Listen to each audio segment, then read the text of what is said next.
बेटा ये न्यूज़ पढ़ते हैं, इसमें देखते हैं हमें क्या क्या मिलता है पढ़ने को।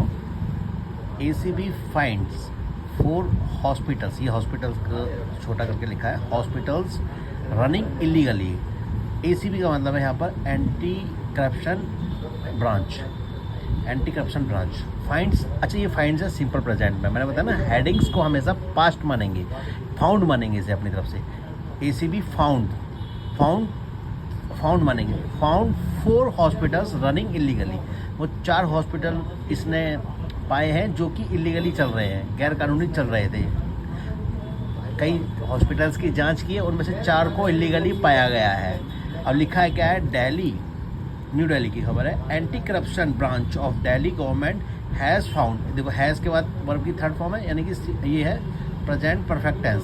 Has found 4 private hospital is allegedly running illegally and 40 others with several discrepancies in its probe into registration and regulatory management of private facilities running in the city, comma के बाद ऑफिशियल said on Thursday। लो कर लो बात बेटा, यहाँ से लेकर यहाँ तक, मतलब यहाँ कैपिटल लेटर है और यहाँ फुल स्टॉप है, तो इसीलिए न्यूज़पेपर को पढ़ने में थोड़ी सी कठिनाई होती है बेटा शुरू में बिगिनर्स को, कि यहाँ से लेकर यहाँ तक एक सेंटेंस बनाया बेटा। आपको तो मालूम है ना सेंटेंस क्या होता है, जो कैपिटल लेटर से शुरू हो और फुल स्टॉप पे जाके ख़त्म हो। अब उसी सेंटेंस के अंदर क्लॉजेज हो सकते हैं, कई सारी फ्रेजेस हो सकते हैं, तो इसीलिए वो सेंटेंस बहुत बड़ा हो जाता है कई बार। जैसे यहाँ से लेकर यहाँ तक एक सेंटेंस माना गया है, इसमें क्लॉज होंगे और सेंटेंस। आपको तो मालूम है सेंटेंस कितने तरह के होते हैं।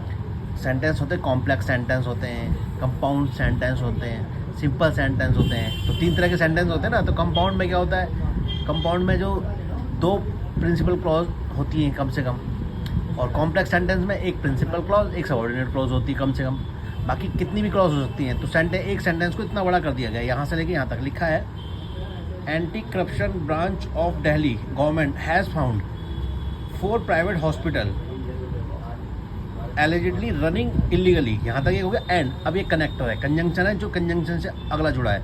And 40 others with several discrepancies in its probe into registration and, फिर यहाँ एंड आ गया, and regulatory management of private facilities running in the city. ऐसा कहा है ऑफिशियल सेड ऑन थर्सडे को ऐसा ऑफिशियल ने कहा है कि भैया इलीगली चल रही हैं। इनमें से 4 जो हॉस्पिटल है वो इलीगली चल रहे हैं, 40 और इलीगली एंड 40 को पाया है कि उनमें और कई सारी खामियां, डिस्क्रिपेंसीज माने कमियां सामने आई हैं, जो जांच हुई है।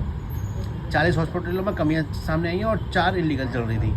आगे लिखा है इन द वेक ऑफ। अच्छा वेक ऑफ, ये जो फ्रेज है ना वेक ऑफ, इसका मतलब होता है के मद्देनज़र। जैसे कोई घटना घट जाती है, उसके बाद कोई काम हो तो उसका वेक ऑफ होता है। इन द वेक ऑफ, क्या घटना घटी थी, wake of fire at a neonatal का मतलब होता है बच्चों के लिए, बच्चों वाला जो होता है। देखो यहाँ लिखा है ना, in the wake of the fire at a neonatal का मतलब होता है बच्चों का जो हॉस्पिटल है, उसे यहाँ बच्चों के लिए नवजात का जो हॉस्पिटल, बच्चों का जो हॉस्पिटल है, इन Vivek Vihar. In the wake of, उसके मद्देनज़र जो आग लग गई थी न्यूनेटल हॉस्पिटल में, उसके मद्देनज़र विवेक विहार दैट किल्ड, जिसमें मारे गए थे सेवरल न्यू बॉर्न्स ऑन 25 मई को 7 बच्चे मारे गए थे, 7 बच्चे। आओ भैया बैठो भाई, ये देख लेते बेटा। In the wake of the fire मतलब के मद्देनज़र, उस आग के मद्देनज़र जो न्यूनेटल का मतलब नवजात बोला ना, neonatal hospital in Vivek Vihar that killed 7 newborn on 25th of May. ACB teams have inspected 62 private medical facilities in last 1 week. पिछले एक हफ्ते में 62 प्राइवेट हॉस्पिटल्स में उन्होंने चेक किया है। They said, उन्होंने ऐसा कहा, according to a senior government official, among the 40 other medical facilities that were found to be running with discrepancies का मतलब खामियों के साथ चल रही थी। 40 ऐसे हॉस्पिटल जिनमें कमियां पाई गई। Some had more beds against the sanction capacity जितने उनको अलाउड किए गए थे उससे ज़्यादा उन्होंने बेड डाल रखे थे उस हॉस्पिटल में, उस नर्सिंग होम में, कुछ ऐसे पाए गए। While others did not have fire NOC, और कईयों के पास फायर की एनओसी नहीं थी, और प्रॉपर फायर सेफ्टी मेजर्स नहीं थे इन प्लेस मतलब व्यवस्थित नहीं थे। मतलब फेयर सेफ्टी को लेकर भी उन्होंने बोला कि फेयर सेफ्टी पूरी तरह से नहीं थी, दुरुस्त नहीं थी। 40 हॉस्पिटल में कई ऐसे पाए गए जिनमें औसत से ज़्यादा बेड डाल रखे थे जितने उनको सैंक्शन किया था। तो ये सारी कमियां पाई गई। तो एसीबी 4 हॉस्पिटल को पाया गया इलीगल तरीके से चल रहे थे, 4 तो बिल्कुल इलीगल चल रहे थे।